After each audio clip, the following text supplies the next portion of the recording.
सिर्फ एक मास्टर और एक टीचर के सहारे आप अपने बच्चे को अगर आगे बढ़ाना चाहते हैं तो ये नहीं होगा, नहीं हो पाएगा। आपको भी ध्यान देना जरूरी है। आप मास्टर के ऊपर कुछ भी इल्जाम लगाते हैं, कुछ भी फेंक देते हैं, कुछ भी बोल देते हैं। मास्टर साहब, हमारे बच्चे 1.5 साल हो गया है, 2 साल हो गया, अब तक कुछ नहीं जानता है, कुछ मालूम नहीं है, उनको कुछ पता नहीं। मास्टर साहब 5 घंटा टाइम तो अपने आपके बच्चे के लिए दे रहे हैं, कृपया करके आप भी तो 1 घंटे शाम के समय दीजिए बच्चे के साथ। कुछ ऐसे भी गार्जियन है पढ़ाने की बजाय या पढ़ने की बजाय उसके हाथ में मोबाइल पकड़ा देते हैं। बच्चे, तुम चाहे फेसबुक देख लो, यूट्यूब देख लो, चाहे कोई गेम खेल लो, क्योंकि देखिए एक तरफ तो आप मास्टर साहब के पढ़ाई पे पैसे खर्च कर रहे हैं, दूसरी तरफ आप बच्चे के हाथ में मोबाइल दे करके उसकी जिंदगी से खिलवाड़ कर रहे हैं। ये 2 तरह की बात नहीं होगी। अगर मास्टर साहब अपने हिसाब से पढ़ाते हैं, बच्चे को कुछ सिखाते हैं, आपका भी कर्तव्य और धर्म दोनों बनता है कि बच्चे को कुछ सिखाइए। आप भी प्रेस दीजिए, आप भी प्रेशर डालिए कि मास्टर साहब के सामने अगर तुम 5 घंटे टाइम दे सकते हो पढ़ने के लिए, मेरे सामने कम से कम 1 घंटा तो दो, क्योंकि मैं भी तो देखूं। अगर आप ये रेगुलर की तरह एक रूटीन बना लेते हैं, तैयार कर लेते हैं, तो आपके आने से पहले बच्चे लोग क्या करेंगे, कोई किताब कॉपी निकाल करके और आपके आने से पहले आपके लिए वो हाजिर हो जाएंगे, पढ़ने बैठ जाएंगे। ये सिस्टम हमें बदलना पड़ेगा, चेंज करना पड़ेगा, ऐसे नहीं होगा। अब क्या है समाज में, आज हमारी इन बातों से बहुत लोग प्रेरित होंगे। वो शाम को बच्चे के सामने या 1 घंटा आज करेंगे। बहुत से गार्जियन है, आज एक गार्जियन ऐसा करेंगे, 5 गार्जियन नहीं करेंगे।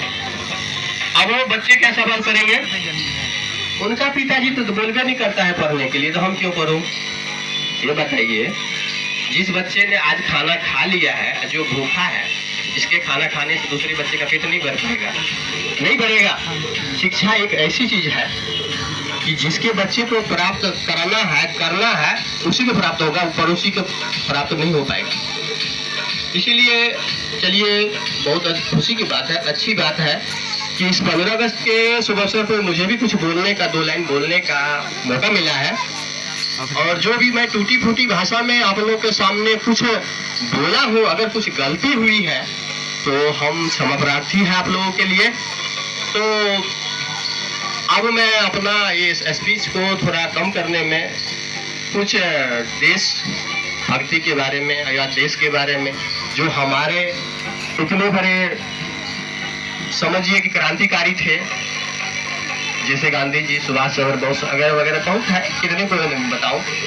उनमें से 2 का कुछ नारा है जो मुझे आज भी याद है और मैं याद करके रखा हूं।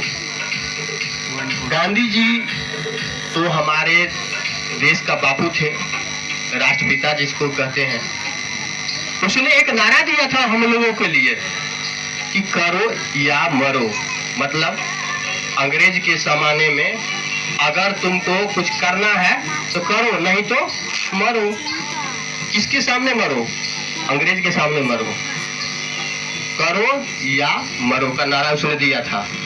बात बहुत अच्छी थी, क्योंकि गांधी के जमाने में, आज के जमाने में जितनी मशीनरी है या कोई भी कुछ अपनी तकनीकी मदद से, सहयोग से जो बना लिए हैं उपकरण, ये व्यवस्था सिस्टम नहीं थी उस समय। गांधी जी के हाथ में केवल एक लाठी थी। उस लाठी के सहारे, उस लाठी के बदौलत उसने पूरा अंग्रेज को उस लाठी के डंडे से या डंडे की लाठी के डर से अंग्रेज को भगाने में बहुत बड़ा सहयोग और मदद भी किया। सुभाष चंद्र बोस जो कि अपने भारत देश के हैं, और समझिए भारत देश का है और वो बिहार के भी है। सुभाष चंद्र जी का बॉस यहाँ जीरादेवी नामक एक स्टेशन पड़ता है, जो कि छपरा जिला के अंतर्गत आता है, सिवान और छपरा के दोनों के बीच में आता है।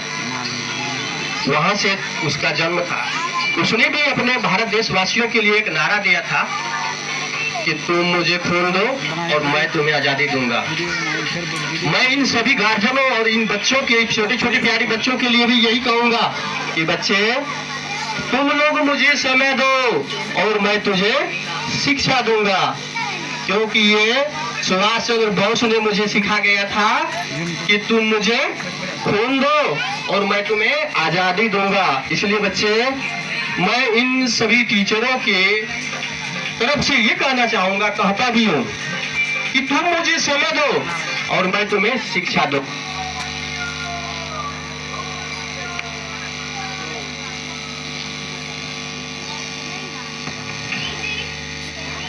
हेलो,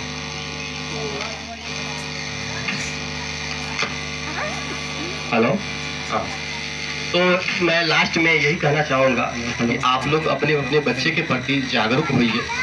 जागरूक रहना ही आप लोग के बच्चों की सफलता की सबसे बड़ी चाबी है और सबसे बड़ी जिसको सीढ़ी बोलते हैं वो सीढ़ी है। तो आप अपने